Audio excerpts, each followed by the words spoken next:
La question des communes en Algérie n'est pas nouvelle, elle se pose largement depuis l'entre-deux-guerres, mais c'est dans cette période, vraisemblablement 1945-1954, qu'elle est le plus débattue, qu'elle est le plus à l'esprit, où on va essayer de trouver une solution.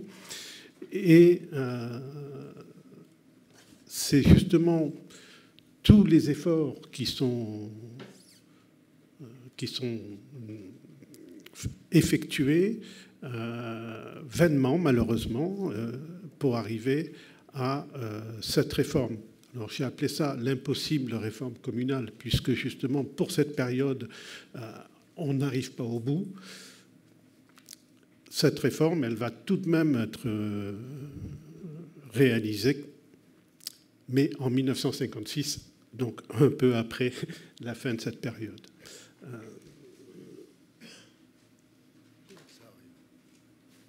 arrive. Il avait des problèmes.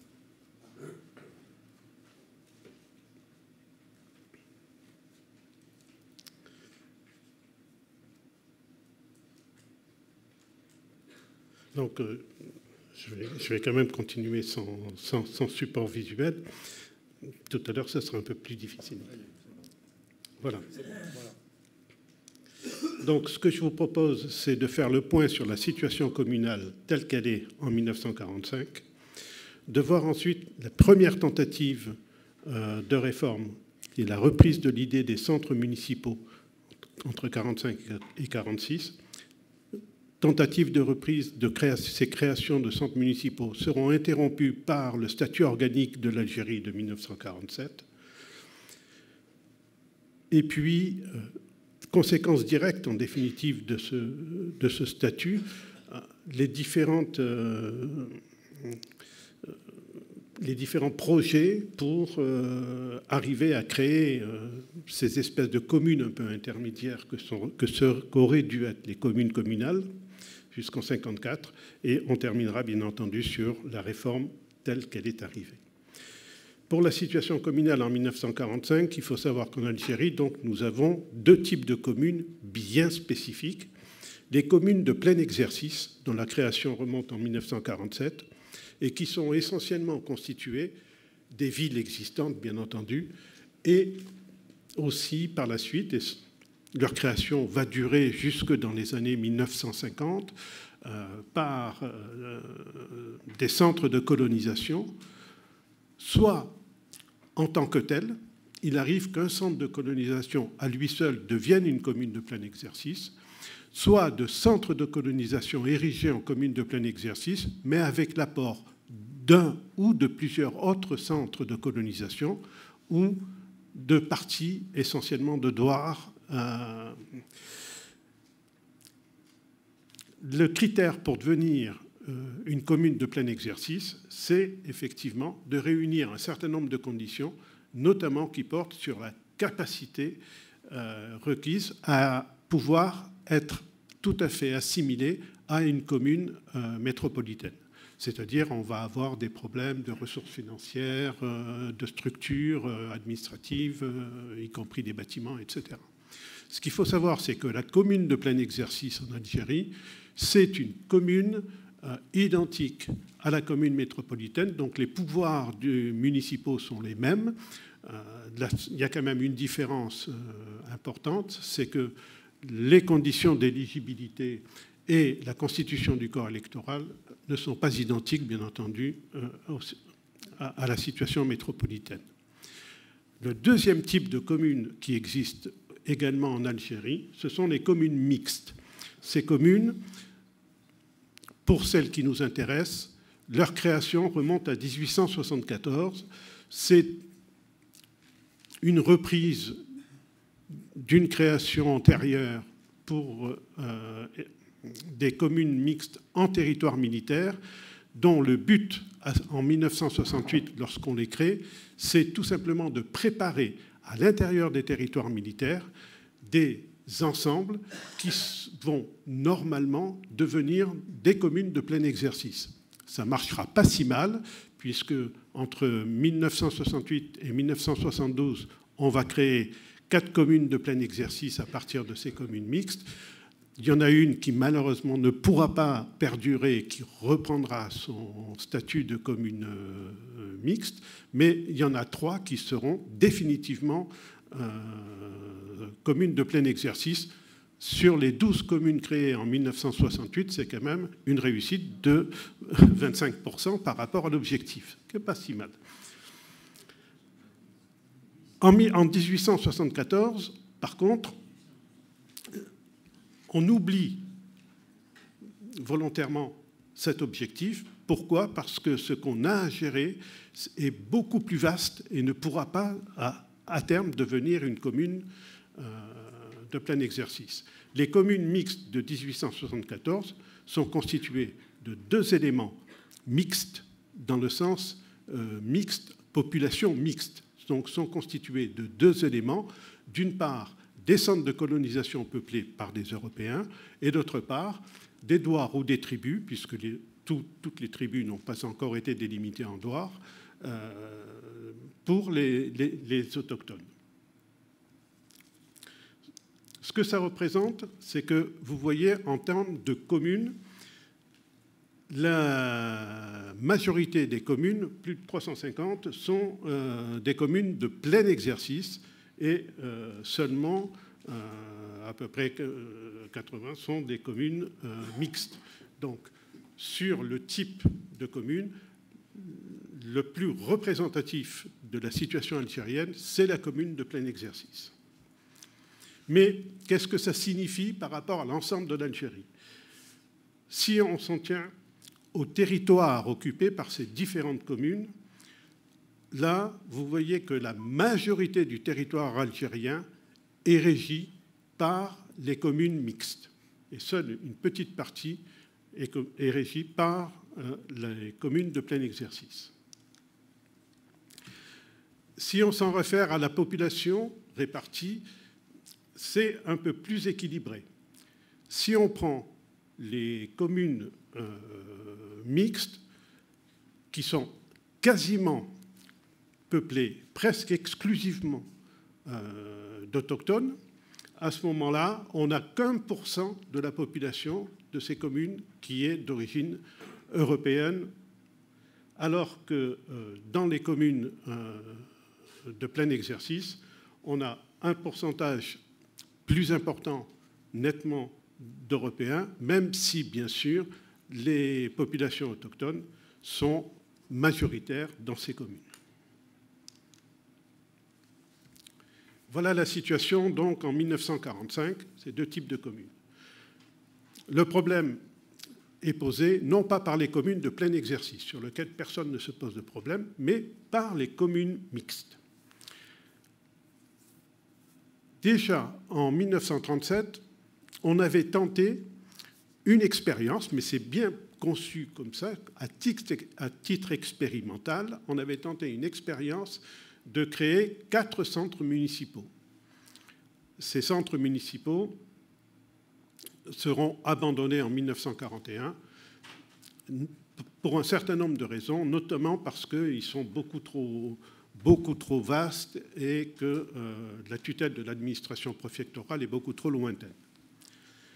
Mais dès 1945, on reprend cette idée, mais on abandonne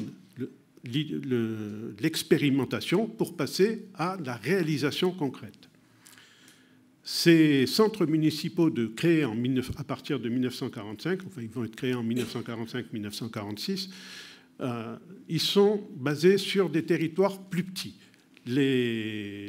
En 1937, on avait pris le Douar entier pour en faire un centre municipal. Là, on va s'intéresser aux villages et notamment aux villages kabyles. Pourquoi? Parce qu'il y a là une réelle culture d'autonomie des villages kabyles et on pense que ça sera beaucoup plus facile, en définitive, de les amener à une situation véritablement communale assez proche des communes de plein exercice. La tutelle préfectorale est abandonnée et on revient à la tutelle exercée par l'administrateur de la commune mixte, qui est beaucoup plus proche de ces centres municipaux. 163 centres municipaux sont érigés entre 1945 et 1946. Ce qu'il faut savoir tout de même, c'est qu'ils sont essentiellement érigés en Kabylie. Sur ces 163 centres municipaux, seuls 16 sont en territoire arabe. Le bilan de ces centres municipaux, dans les années 50, il est fort mitigé. Si effectivement on reconnaît un fonctionnement qui donne assez satisfaction dans l'ensemble, la plupart des critiques portent d'abord sur le fait que, malgré tout, ils sont non viables parce qu'ils sont beaucoup trop exigus, beaucoup trop petits. La taille du village est absolument insuffisante et résultat, ils n'ont pas du tout les ressources financières pour pouvoir fonctionner correctement. D'autre part, on reproche beaucoup leur maintien sous la tutelle de l'administrateur de la commune mixte, parce qu'ils sont toujours dans la commune mixte, et on évoque souvent ce maintien comme étant un frein à leur développement. Et enfin, il y a un problème, c'est que dans leur administration, il y a l'exclusion des citoyens. Alors, que sont les citoyens à cette époque en Algérie? Ce sont bien entendu les Européens, les éléments européens, mais ce sont aussi les Français musulmans qui ont opté pour le statut de droit commun et qui ont abandonné donc leur statut de droit local.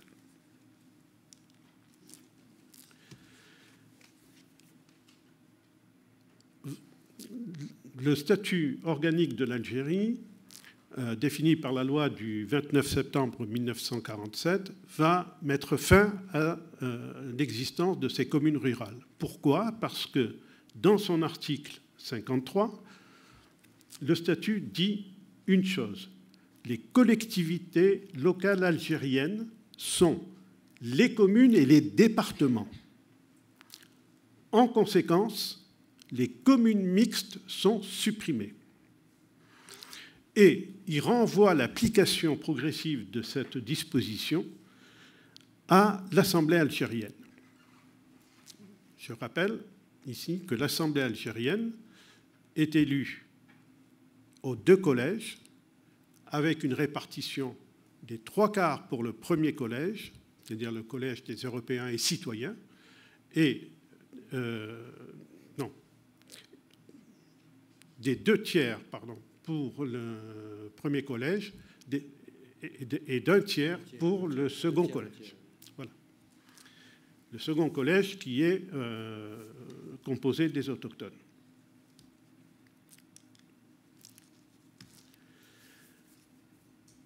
Ce qu'il faut bien comprendre aussi, c'est que ce statut, il va être beaucoup discuté dans la sphère politique algérienne. Et ici, je vous ai mis deux sentiments écrits par M. Battistini, qui est un personnage intéressant parce que c'est quelqu'un qui a commencé sa carrière comme administrateur de communes mixtes et qu'il a terminé ensuite comme préfet d'Oran. Donc il a un regard et une expérience du terrain et qui est devenu par la suite délégué à l'Assemblée algérienne. Pour lui, cet article 53, c'est pas vraiment quelque chose de très net. Il dit on a voulu faire au moins dans la forme certaines concessions, refusant sagement la suppression des communes mixtes. On a péniblement élaboré ce fameux article 53 qui dit exactement le contraire. Et il précise plus loin, la suppression de ces communes mixtes, qui est bien incluse effectivement dans l'article 53,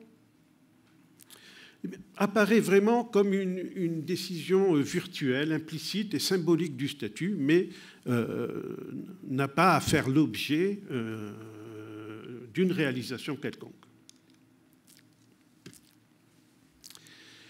Mais ceci dit, ce statut, cet article 53, va ouvrir la porte à un projet tout à fait original qui est un projet de création de communes rurales, donc des communes, encore une fois, spécifiques à l'Algérie. Et on le comprend bien par le premier projet qui est présenté à l'Assemblée algérienne en février 1949, celui de l'UDMA. Vous pouvez préciser ce qu'est l'UDMA ? L'Union démocratique du manifeste algérien, et qui est qui est une émanation du nationaliste algérien sous la houlette de Ferhat Abbas. Alors ce projet, il part d'un principe, c'est que ce qui fonde la circonscription algérienne par nature, c'est le douar. Donc il est formé effectivement d'un ou de plusieurs douars si les douars sont trop petits. Il prévoit la transformation des centres municipaux dans un délai de 6 mois et il les place sous la tutelle du préfet. Par contre, on commence à aborder ici un problème un peu compliqué qu'on va retrouver très rapidement. C'est le problème des collèges électoraux. Il prévoit 2 collèges électoraux, mais ces 2 collèges électoraux sont élus chacun à la proportionnelle, en sachant que chaque collège doit au moins avoir un élu. Cette disposition, c'est nettement de façon à assurer effectivement la présence de l'élément européen et citoyen au conseil municipal.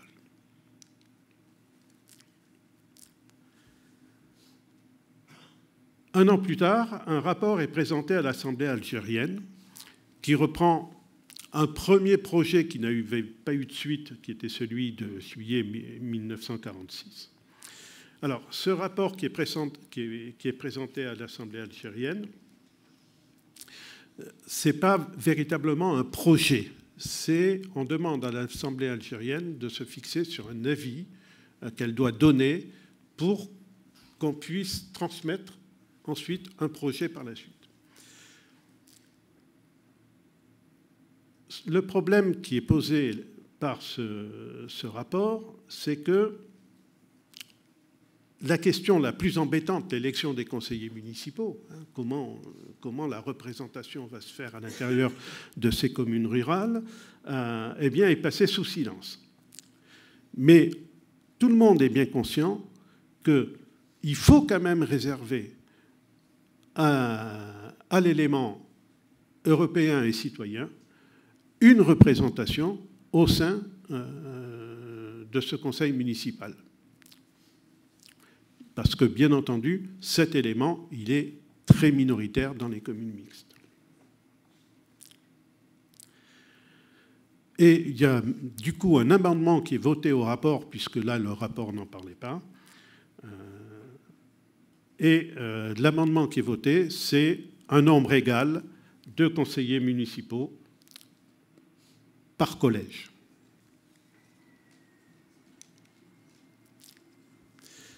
Alors, ce rapport, il va être débattu presque un an plus tard, en décembre, par l'Assemblée algérienne. Et ce qui est frappant, c'est que dans la discussion, on voit bien que pour l'administration, qui est à l'origine, eh bien, on ne peut pas créer comme ça des communes de plein exercice directement. C'est-à-dire, en gros, ce qu'on dit, c'est l'article 53 est bien beau.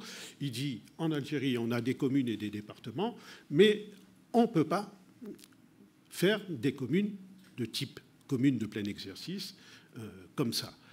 On est obligé de passer par une phase transitoire qui sera la création de ces communes rurales. Alors, tout au long de ces 2 jours de discussion, de ces 2 jours et de nuit, puisque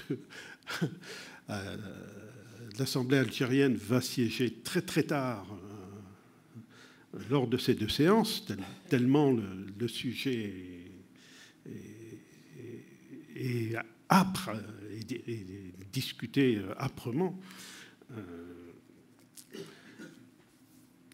Parce qu'on a en gros deux tendances que j'ai appelées conservateurs et progressistes, parce que c'est pas exactement, ça ne recoupe pas exactement les deux collèges électoraux. Donc c'était difficile de dire cela c'est le premier collège, cela c'est le deuxième collège.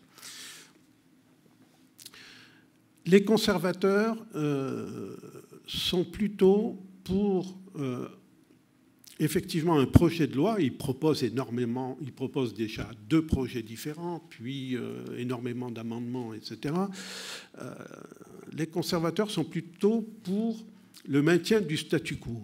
En gros, on va effectivement appeler les choses un peu différemment, on va un peu changer quelques trucs, mais il faut rester dans le cadre de la commune mixte, etc. Les progressistes, eux, demandent à ce que l'article 53 du statut s'applique et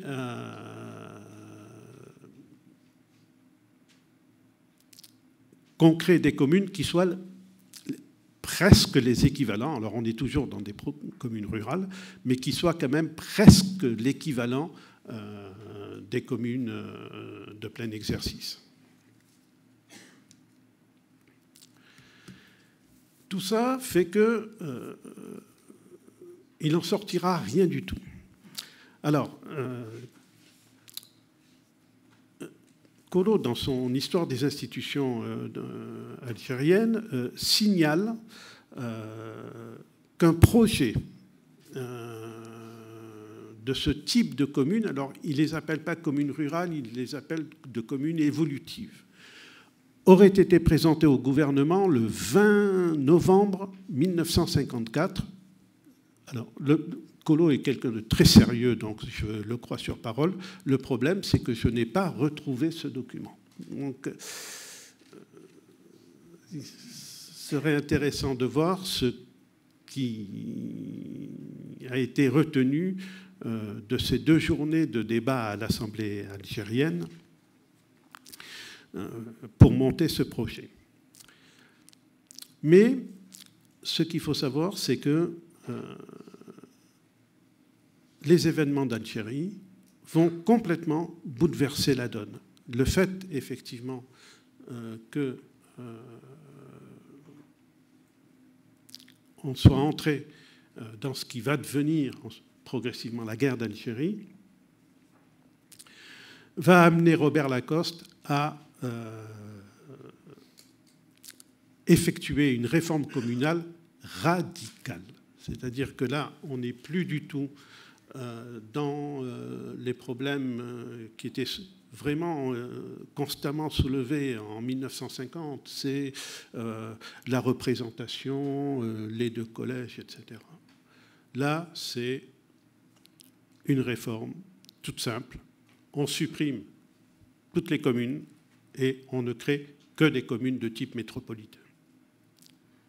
Donc, c'est l'application du régime municipal du 5 avril 1884 sans aucune restriction.